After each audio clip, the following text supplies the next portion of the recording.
Of course, as I come to get the bus here, you're always going to see a lot of people in black hoodies and lots of camouflage around here too. So. And people glaring at phones here.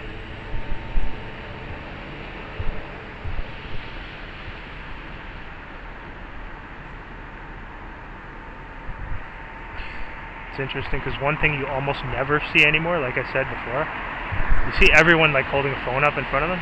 You never see any of these people holding a book. And it's pretty obvious why. Yeah. Of course, they want to destroy all of that anyway. Hence the name Kindle Fire. They want to get rid of physical books, but it's a slow and gradual process. So that's why it's important to preserve books. That's why they're making them more expensive to order on Amazon too. They want you to order the Kindle version so they can have an excuse to just, discontinue a lot of books. Which goes right into play with the whole erasing of history, which is what they're going to do. They're going to control all of the literature. If it's all on just Kindle, and that's the only place you can get it, then they can wipe it away whenever they want to, whatever they want from there. Essentially rewrite history, like Orwell's 1984 describes.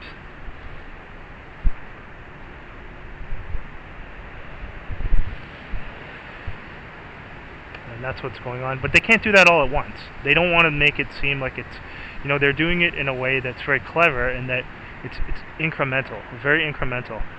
So they're not just going to come out and say, we're going to burn all the books and seize all the books. They're going to do it very slowly, and they're going to make you reliant upon getting any reading materials online or through Kindle, right? So that way they can control it and wipe it away whenever they want to. Whereas with the written word, it endures. If it's in a book, it endures. Yeah, sure, they can change that a little bit, but if it's printed, it's going to endure, right? If it's on there, they can just change it and literally rewrite history and wipe away all the important literature and historical books, which is what they intend to do very slowly. So that's why it's very important to preserve physical books. Order books. Don't order Kindle. I mean, if you can help it. I mean, there's some stuff you can only get on Kindle, which is what they want to do. But there's a reason why they've called it Kindle Fire. I mean, how much more obvious does that have to be?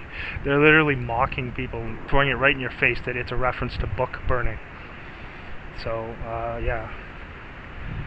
Order physical books while you still can, because they want to get rid of that, and it's not going to happen overnight, but they're doing it very, very slowly and incrementally. And Amazon has already started banning a lot of books. We know that already if you've looked into some of this stuff.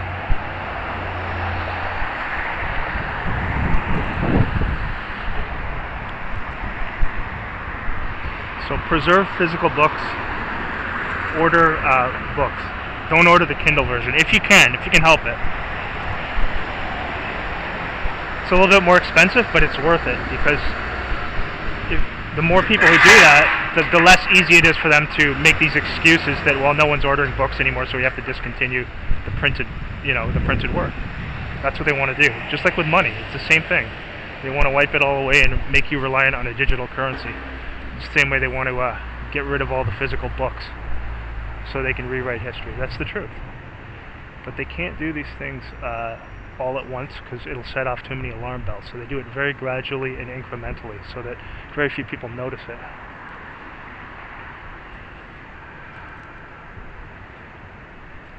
Yeah, it's very important to preserve physical books. Order books when you can. Important books too. You got to preserve that stuff because, they want to wipe it away, and that's a fact. We got a black hoodie coming over here, and another person with a hoodie over there. Well, that's a jacket, technically, so. Yeah, that's what they want to do. And they're again, it's just this childish mockery that they always do, this occult, childlike mockery, calling it Kindle Fire. It's obviously they're referencing book burning, and that's what they want. They want you to be reliant on those things so they can rewrite history. Now, it's interesting, they've kind of gotten away from calling it that. Now I think they just call it, what do they just call it? Fire now. Because it's so obvious when you have it and you call it Kindle Fire. I mean, come on. I guess some people were starting to notice how obvious that was. Anyway. There's another guy with a black hoodie there. How many is that this morning? Let's see him there. And it's my bus here. No.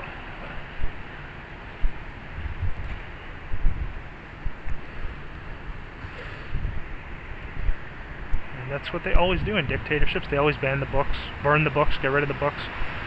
But now they can make this excuse that, well, we're just trying to make it more convenient by having you just get the digital copy. It's all lies.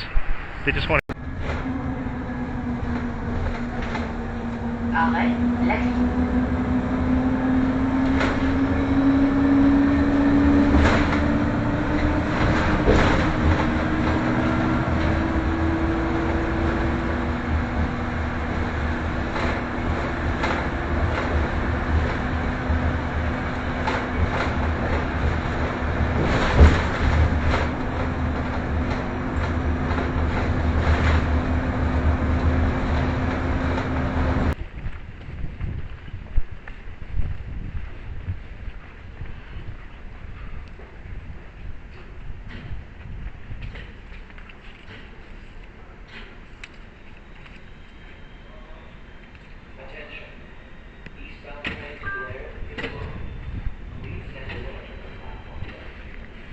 Check this out. Special Constables coming here. What's this here? See them coming up with something fake here. These fraud Special Constables set up something fake here. Check it out. I'm gonna go down that side. That's the side they know where I'm going down to. See the actors there. They just happen to be dealing with something here. They set this up, obviously. See if that's any of the ones I recognize.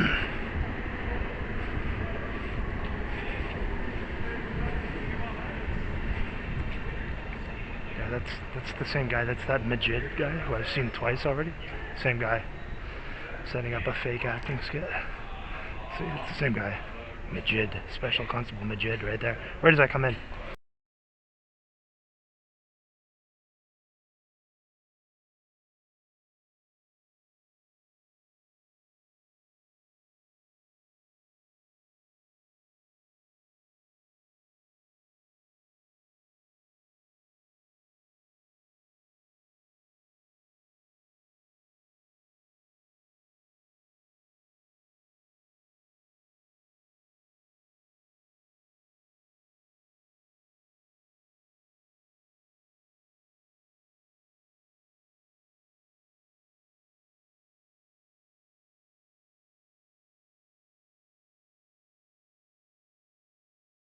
Well, that's the thing, though, sir.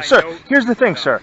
There's plausible deniability, and that's what they use. So with CSIS, they utilize things for plausible deniability. So, for example, let me just tell you, if I go somewhere, for example, everywhere I would go in Toronto, if it's a secluded area, I come out, there's a cop waiting in a secluded area in front of the building, and they say, well, you know, I was just here for whatever. So you understand, right? That could only happen so many times. So there's only so many coincidences that one can see before they say, okay, something's wrong here. I would exit my home in Toronto. The moment I would exit, you got a fire truck coming on, turning its siren on right where I am, and then turning it off at 5:30 in the morning. It's over and over. So that's harassment, in my opinion. And if it happened 20 times, you could brush that aside. I'm talking hundreds of times. So that's why I'm asking you. We can close the conversation here. I just want the information. It's nothing personal. You seem like you've been very respectful. My information's right there. Oh, I think Majid. I think we talked before. You were the guy who. Yeah, I think you. Oh, yeah, I hailed you. Yeah, okay.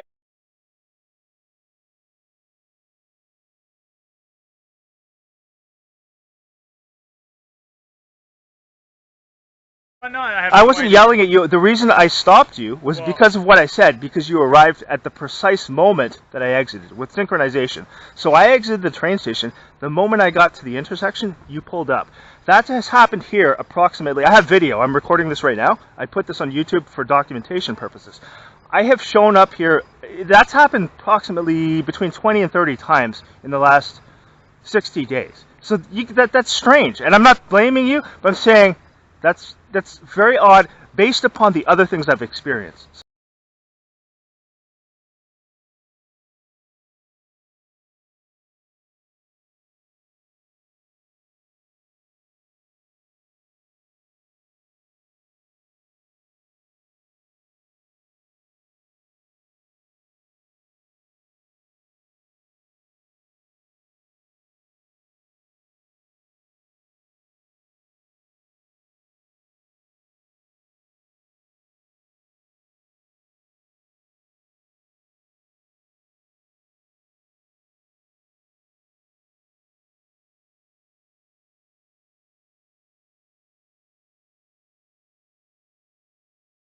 Setting up a fake acting skit. See, it's the same guy. Majid, Special Constable Majid right there. Where does that come in? Let's see.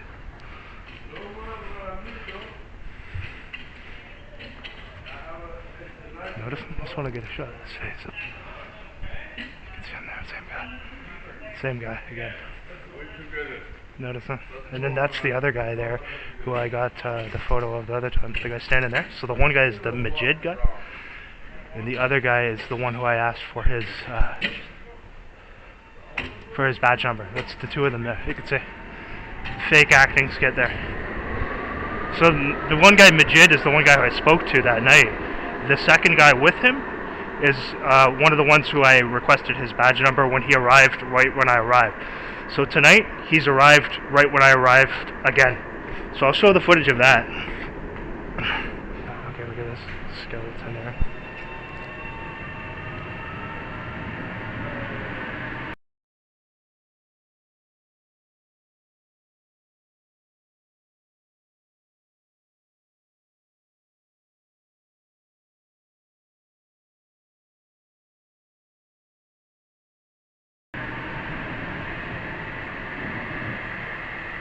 Notice where she's going to with a skeleton suit on.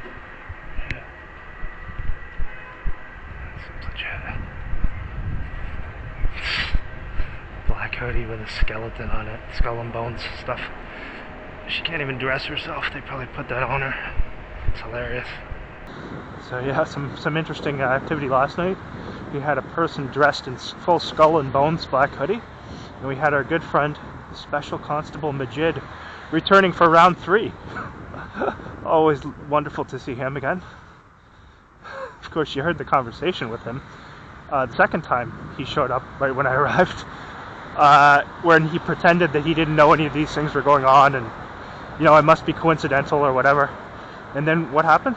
He shows up right when I arrive again and pretends to be removing a guy from the station. So that was just a surveillance role player that they had. The citizen operative. Check this out here. This looks natural, right? Look at this.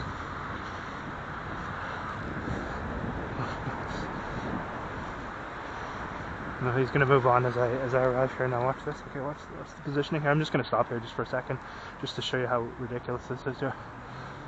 So notice this guy's approaching on the left side here, looking over, and look at this guy here. Look what he's doing. Now there's no waiting for any bus. He's just standing in the parking lot there. Notice this. I just want you to see this. Now as I arrive here, I just stopped for a minute, just pretending to check my phone. He's moving on. See? He's moving on. There we go. There we go. How obvious is that, right? And he's just standing there, literally. Because normally I go back, when I go to that store, I almost always go back the other direction, across the street right there, because it's closest.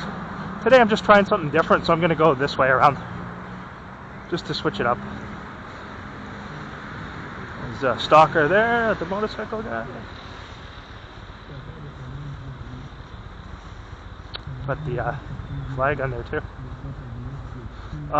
Yeah, so interesting. Yeah, so Constable Majid 3 times now. Now he's the first one who they sent 3 times. There have been a number of them who they sent twice. The guy who was with him, that's the second time they sent him as well. And then there's that the female and the Filipino guy. They sent them back as well after I put them in a thumbnail when they had arrived right when I arrived. They sent the same ones again there, and I caught footage of them and put them in the thumbnail again. And so Special Constable Majid is going to get his 3rd opportunity at stardom. I mean, they really seem to be a bit sensitive about that type of thing. And it's all supposed to be like retaliation by sending them back just to arrogantly say, yeah, we're doing it.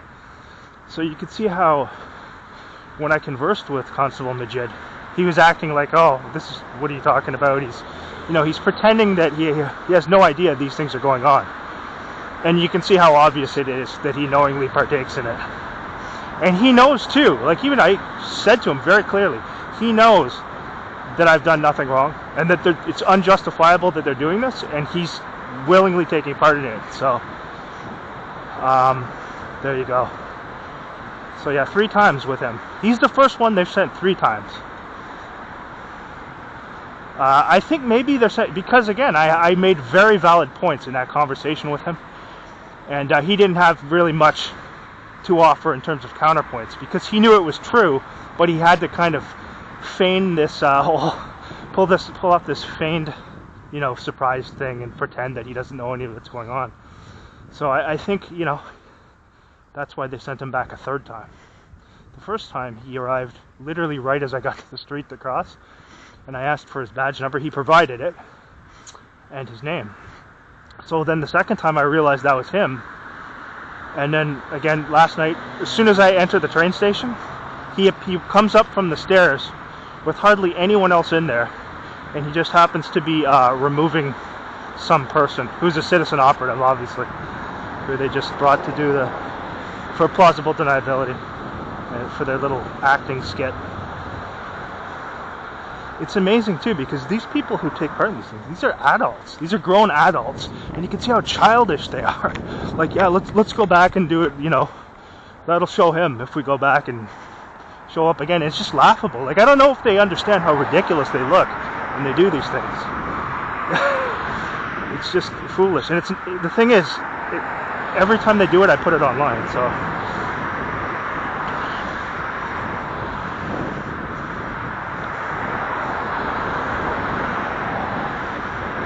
Like, the more they send them back, the more ridiculous they look. And they know that, too. They gotta know they're making these people look ridiculous. Like, 3 times? Come on. That's why they did it at the other station last night, though, because they'd already had him go to the station next closest to my work twice. So this time they did it at the other one, where I boarded the train.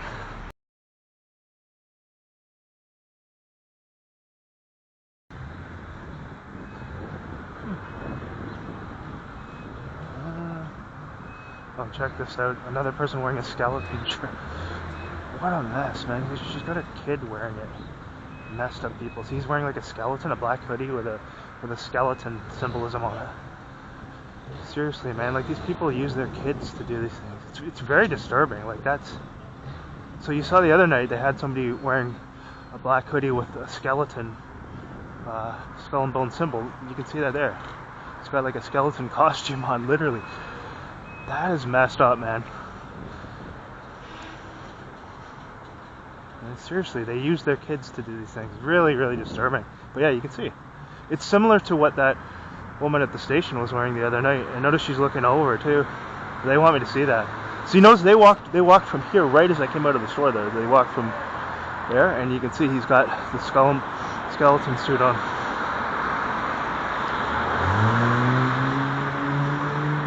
Very disturbing, man. When people are using their kids to do things like that, it's one thing when they do it themselves as adults, which is bad enough, but that mother is not a very stable person, that's for sure.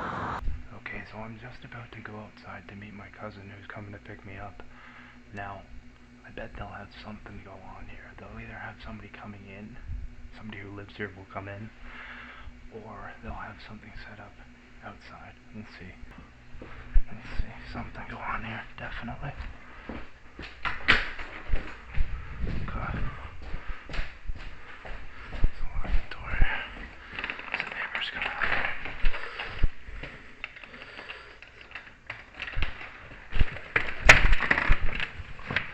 Yeah, like I said.